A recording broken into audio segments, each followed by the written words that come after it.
Movies told here. Today I am going to explain a drama, crime, mystery movie called Wind River. Be aware, the video contains spoilers. The story is based on real events. A girl running in the snow barefoot when she falls and starts crying. A wolf gets shot by a hunter, called Corey. Corey then goes to Wilma, his ex-wife, and asks her to take their son with him to the Indian Reserve. Wilma agrees but tells Corey to take care of their son and don't lose sight of him.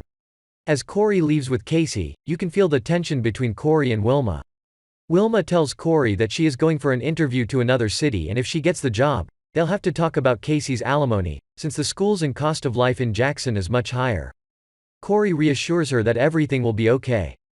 Casey's grandfather shows Corey animal traces in the snow and asks Corey to take care of it, whatever it is. Corey then heads to the wild on a snowmobile, to track down the cougars. He finds blood and footprints in the snow, instead of cougars. He continues to follow the footprints in his hunter outfit. He aims his gun at a body as he approaches. He finds a dead girl in the snow, the same girl we saw in the beginning of the film. He calls the local sheriff's office and asks for help. A snowstorm begins and Corey asks the sheriff, named Ben, to let him go out again and follow the traces before they disappear. Ben denies his request as he needs permission from the FBI. Corey knows the girl's name is Natalie, since he knows her. As they talk, the FBI arrives. The lady from the FBI introduces herself as Jane Benner. Jane wants to go to the body as soon as possible, but Ben and Corey tells her that she would die in the cold before they could reach the body. Casey's grandparents give Jane clothes and tells her to bring them back, since they belong to their granddaughter. Then we see a picture of Corey's daughter, wearing the same outfit. Corey's face freezes for a moment, as he sees Jane in his daughter's clothes. Corey, Jane and Ben head out to the body. Jane examines the body and she declares the case as homicide. Corey tells Jane that Natalie was running all the way until she collapsed. Jane then asks Corey to help her and join her as her assistant in the case. Later that day, Corey explains Casey what happened to Natalie. Casey asks Corey if she died like his sister, Emily. Corey says yes, the cold killed them both.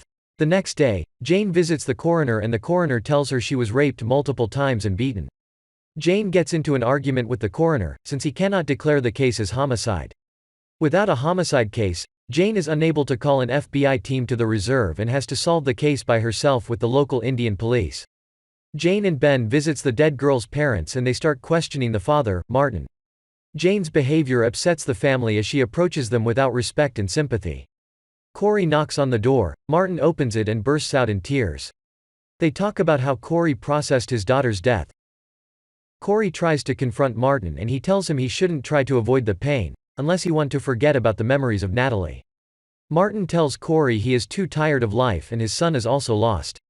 Martin tells Corey his son is a drug addict and he thinks he has something to do with Natalie's death.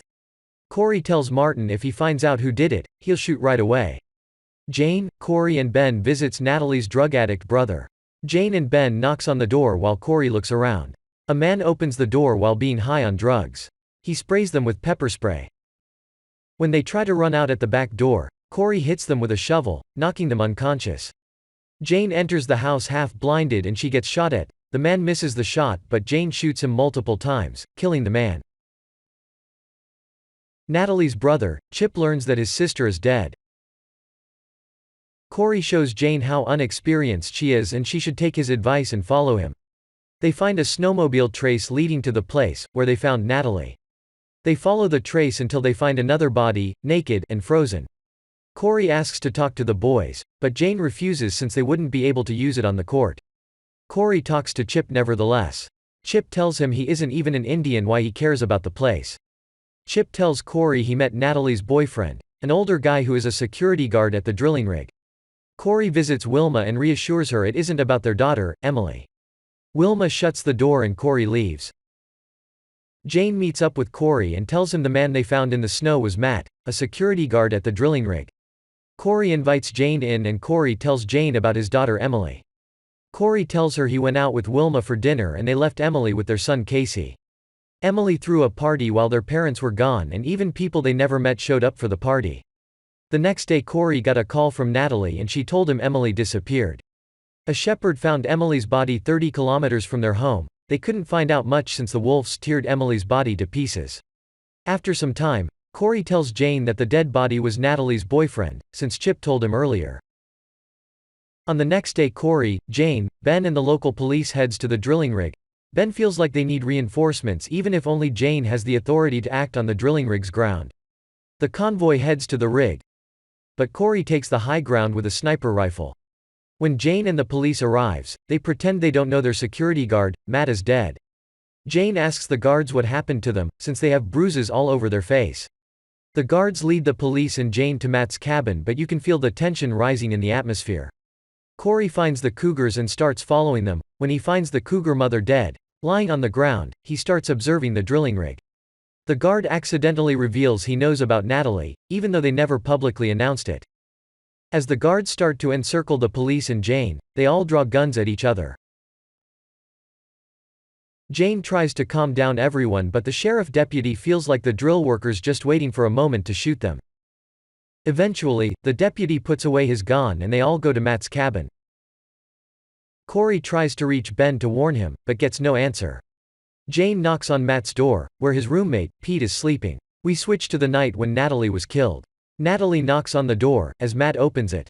They have an intimate moment and talk about moving to a big city. Matt tells a story about how he spent the Christmas at a beautiful small place near Los Angeles. When he was in the Navy, he wishes to move there, instead of a busy city like New York. As they talk about moving there and living a peaceful life, Matt's drunk coworkers arrive from the city. They thought they are going to stay in the city for the night. The drunk Pete starts harassing Natalie and the others refuse to help out Matt. Matt kicks Pete off the bed, but Pete attacks him. Matt starts beating Pete, but the others take Pete's side in the brawl. They beat Matt and Natalie unconscious. Natalie wakes up to Pete raping her. As Matt gains consciousness, he starts fighting the drill workers. Natalie gets away barefoot, and runs, while Matt is getting killed by his coworkers. We snap back to the drill, where Jane knocks on Pete's door. While Jane tries to enter the cabin, Corey finally reaches Ben, warning him about the guards. Ben tries to warn Jane, but she gets shot through the door. They all start shooting each other. Ben gets shot. Jane kills the man, but Pete starts to rain bullets on the police with an automatic rifle. Every policeman is on the ground and the rig guard starts executing the still alive, but downed policeman. Jane reloads, but a guard takes away her gun. As the guard is about to shoot Jane, Corey blows a hole in his chest with his sniper rifle. Jane takes cover as Corey shoots down the remaining guards. In the cabin, Corey kills the last remaining guard, leaving Pete alone, who tries to escape through a window. Jane shoots and hits Pete, but he runs off into the wild. Corey examines Jane's wounds and says it isn't lethal, since her vest absorbed most of the impact. Jane tells Corey to go and get Pete. Corey tells Jane he won't bring him back. Jane nods and tells him to get him. Pete, wounded and frightened, hears Corey's snowmobile and collapses to the ground. Corey knocks him unconscious. Pete wakes up far away from his cabin. Corey took off Pete's boots. Pete tries to talk himself out of the situation and Corey agrees. Corey says if he tells everything he will give him a second chance. Pete admits that he raped Natalie and beat Matt to death. Corey, as promised, cuts the rope on Pete's hand and says he can go. Pete starts to run and about 100 meters later, he collapses and starts vomiting blood. So he dies, just like Natalie did. In the hospital, Jane is recovering. Then Corey visits Natalie's father, Martin. In Natalie's room, he finds old pictures with her daughter, Emily, on them. Martin is sitting outside in his death mask. Martin says he was about to give up, but the phone rang. Chip, his son, called him after a year. The film ends with Martin and Corey sitting in silence. Thanks for watching this video. Please, don't forget to subscribe and like the video. Turn on notifications, so you never miss a video.